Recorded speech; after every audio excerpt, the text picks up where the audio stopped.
తినేసి మిగతాది అంటే కదా on the whole so sir ఇందాక రెంట్ ర్యాక్ అన్నట్టు వీపీఎఫ్ అన్నట్టు వీఆర్ ఆల్ రెడీ. మాకు కుంటి సాకులు ఏం లేవు, వీఆర్ రెడీ. బట్ అవతల నుంచి రావాలి కదా ట్రాన్సాక్షన్. ఏదండి main thing rent are percent. Basically rent అంటే రెంట్ ఇచ్చే మొగాడు లేడండి ఇవాళ. సినిమాలు ఆడే విధానంలో రెండో వారం కూడా రెంట్ ఇవ్వలేరు, టమ్ అని పడిపోతుంది. ఎందుకంటే నంబర్ ఆఫ్ థియేటర్స్లో ఆడుతుంది కాబట్టి. సో రెంట్ ఓన్లీ మొదటి వారానికా, అట్లా వర్కౌట్ కాదు కదా. సో రెంట్ అనే పదమే ఇక పోయింది. ఎందుకు అంటే పర్సంటేజే, that is what we are asking.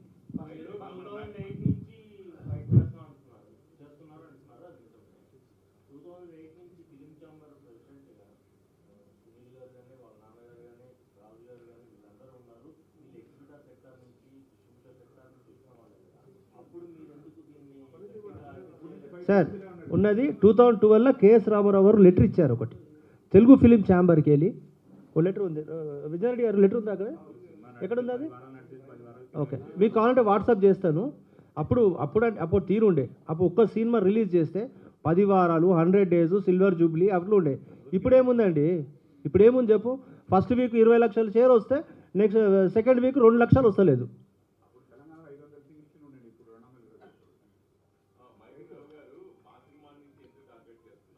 లే అది తప్పండి.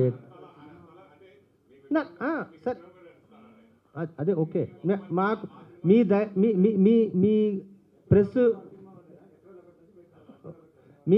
మీ ప్రెస్ మీడియా వల్ల మెగాస్టార్ గురుగారు తానికిట తోలుకపోతే మాకు 5 వస్తాము, మా బాధ చెప్పుకుంటాం.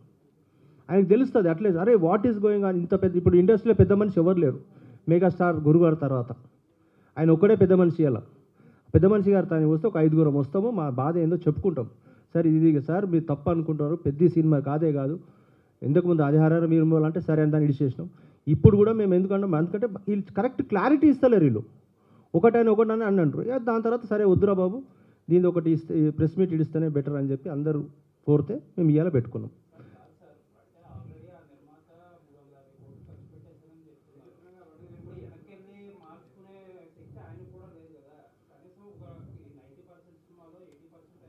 సార్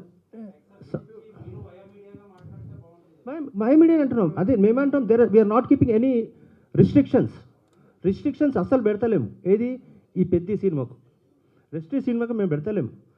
కూర్చుందాం, అది అన్నిటికన్నా తక్కువ ఏముంటుందో పర్సంటేజే. వాట్ ఐమ్ సేయింగ్ ఈజ్ మాకు జబర్దస్త్ చేస్తలేము. ఇప్పుడు వచ్చే సినిమా ఏదైతే ఉంటుందో దాన్ని మాట్లాడతాం, మాకు ఇంతే కావాలి అంటాం. నో వాళ్ళెవరండి మాకు థియేటర్ గ్రేడింగ్ చేయడానికి?